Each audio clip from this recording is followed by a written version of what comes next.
Вот. Но я сегодня не главный на этом мероприятии. Я буду вам пытаться помочь, пообщаться с моими коллегами из центрального офиса AMADEUS. Как я уже сказал, абсолютно звездный состав. Я хочу вам его представить. So I'm going to introduce you, my colleagues, and I will start with Anna. Я буду говорить просто имена. Вы можете прочитать фамилию, это, конечно, тоже очень важно. Вам будет проще всех запомнить по имени, хорошо? So I'm going to say only names, yeah, because I believe it's going to be much easier to remember the names, but not the whole name, okay? Yeah, is it fine? Okay, so I would like to introduce Anna, who is our Director for Retail Travel Agencies in the next region.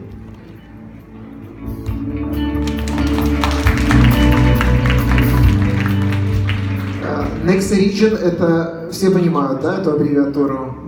North, Eastern, Central, Southern, Europe, бла-бла-бла, очень много. Тем не менее, целый регион. За исключением Франции, Испании, Италии, Португалии, ну, как русский язык, да, больше исключений, чем правил. Хорошо. Следующий участник, Кристиан, просто Кристиан, Head of AMADEUS Value Content. Это важная часть. У Кристиана презентация во второй части, обязательно ее посмотрите. Она о трансформации того инструментария, с которым вы работали на протяжении продолжительного времени, отельного инструментария, и о том, что нас ждет в ближайшем будущем. Далее, we have our colleague from Poland who is responsible for BTA, and it is Marcin. Hello, Marcin.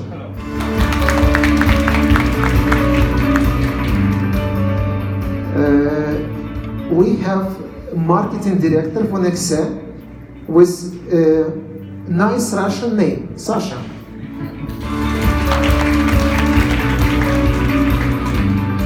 Вы, конечно же, все, я уверен, знаете Олю. Она сегодня тоже спикер, она представляет Global Rail Merchant подразделение AMADEUS.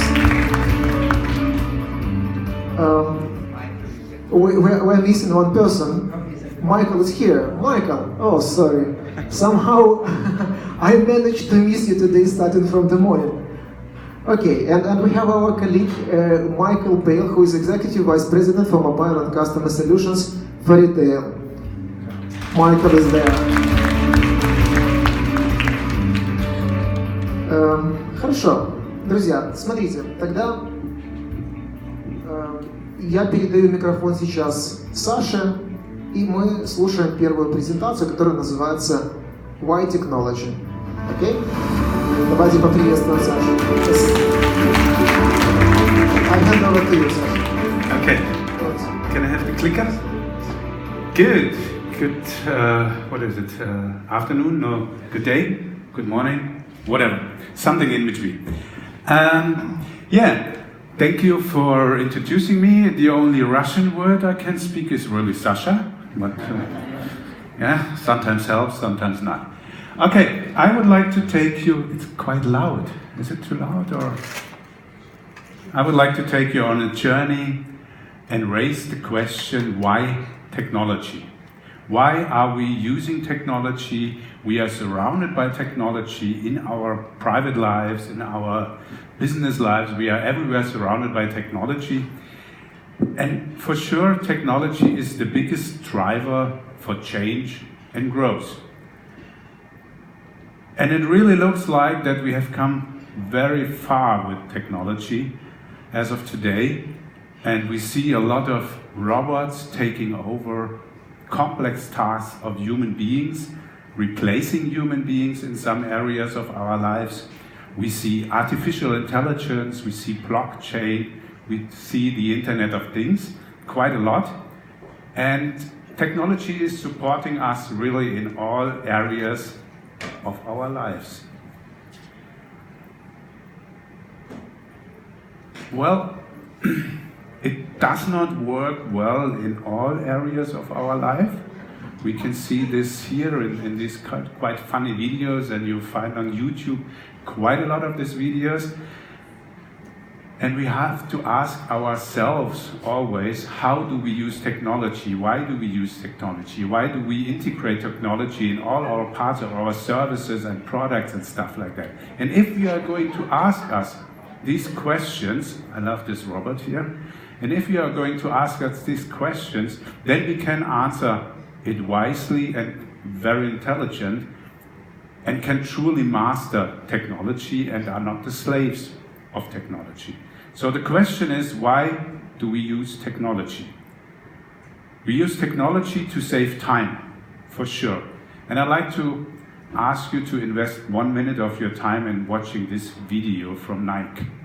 This is with sound. This commercial is just 1 minute out of the 10 hours a day you spend glued to your screens. That's 152 days a year. That's 32 years of your life. Scrolling stuff, clicking stuff, emojiing stuff, watching other people's pictures of their cafe macchiato, or their dog, or their baby, or their dog and baby, or the view out of their airplane window, or a rainbow. Watching bloggers take something out of a box. Watching reality shows. Watching shows about housewives. Watching shows about housewives in a different state. Watching dragons. Watching a year's worth of one show about a Colombian businessman in one evening. Watching someone else playing a video game. Watching cats being cats. Swiping left, left, left, left, left, left, left, left. Shake. Right, left, right. Deciding if a picture is a labradoodle or fried chicken. Deciding if a picture is a chihuahua or a muffin or a puppy or a bagel. Reading comments from someone you barely know. Posting about something you don't care about. Telling 647 people what's on your mind. Reading what's on the mind of 647 people. Reading a tremendous amount of opinions about politics.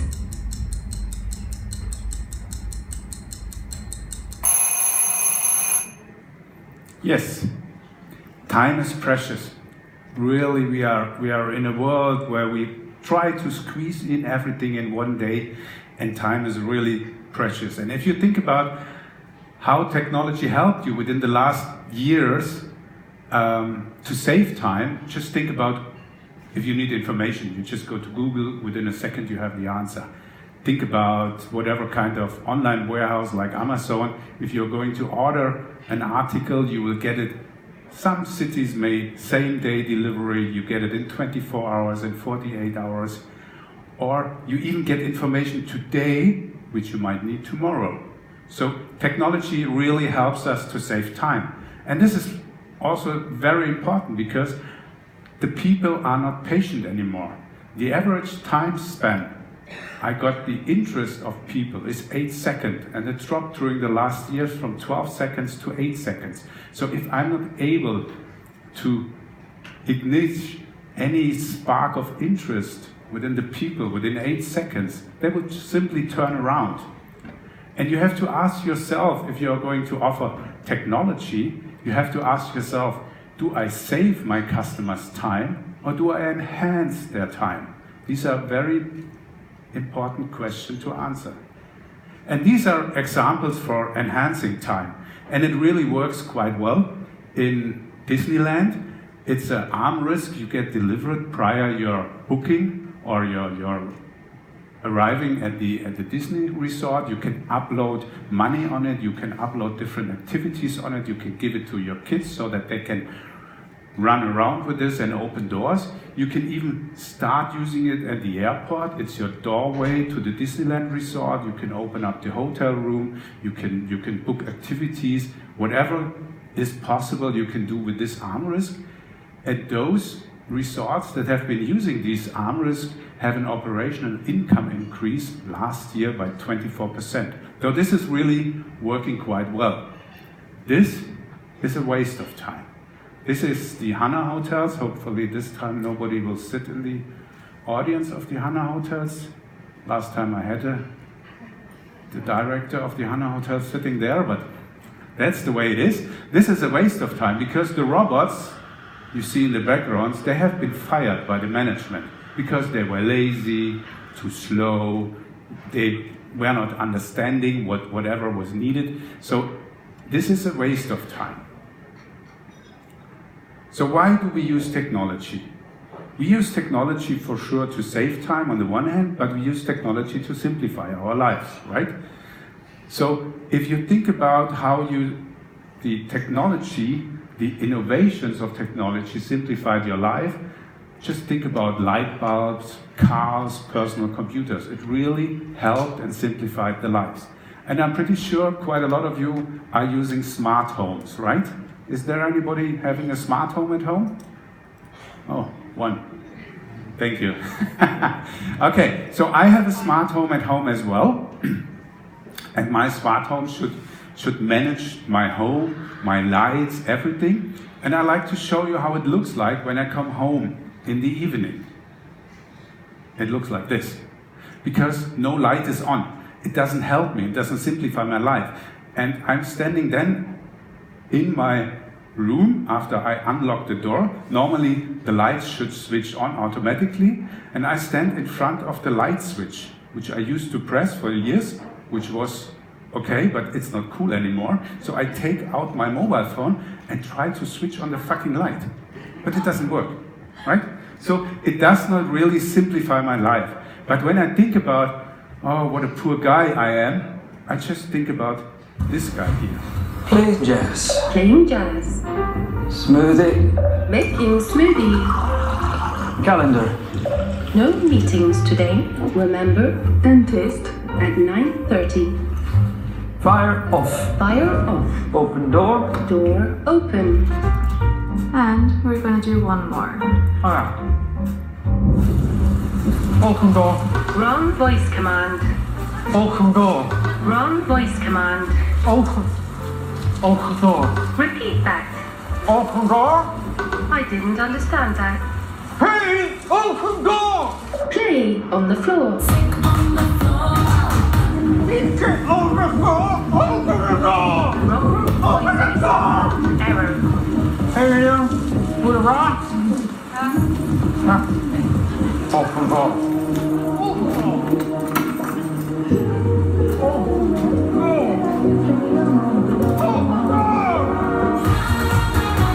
Higher. Higher volume. Higher.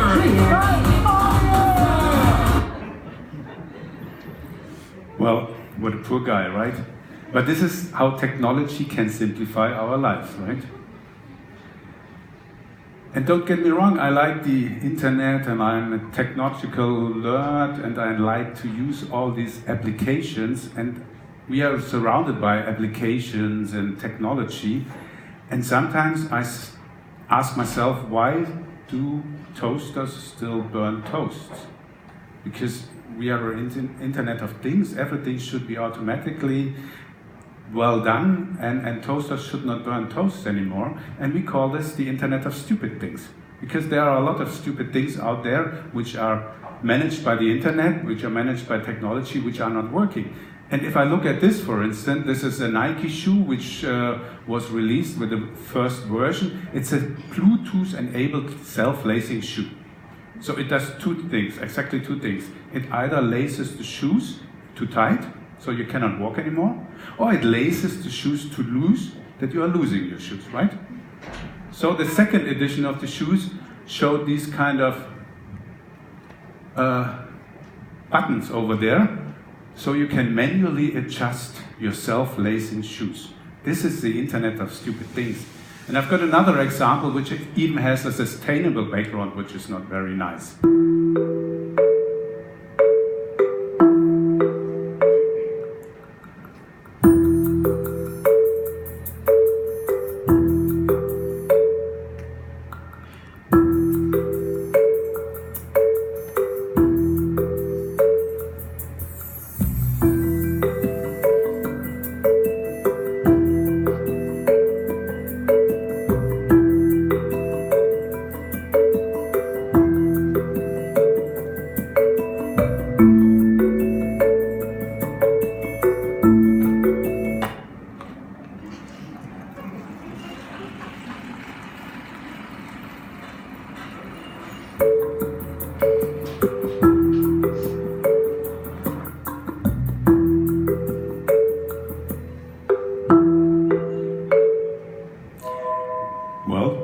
Sometimes have to think twice, right? So this is the question we always need to ask ourselves. Are we really helping our customers with technology? And there's a very, very easy rule you need to follow, and I don't know why no one is really following this. It's the 0123 rule, which says 0 effort, 1 option to switch on or off, 2 direction, left or right, 3 seconds to understand the whole thing. So quite easy, and if it does not work according to this rule, it will not work at the end of the day.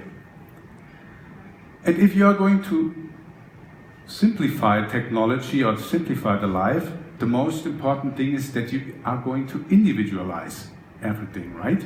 Because we are in a market of one, we are expecting that everything is individualized, and Anna is going to talk about this a little bit more in her presentation about content for the travel industry. But let's have a look how the fashion industry solved this issue.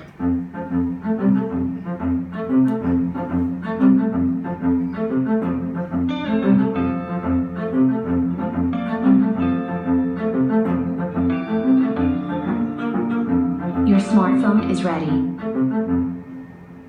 Begin measurement. Keep going. You are almost done.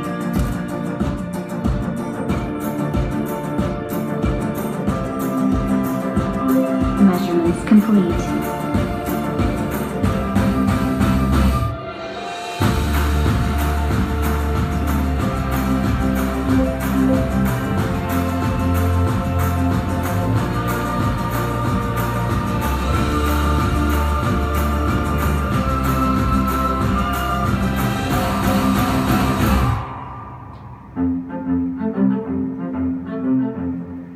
So this is how the fashion industry solved this issue, and you will never ever get jeans which do not fit or shirts which do not fit unless you grow in that direction.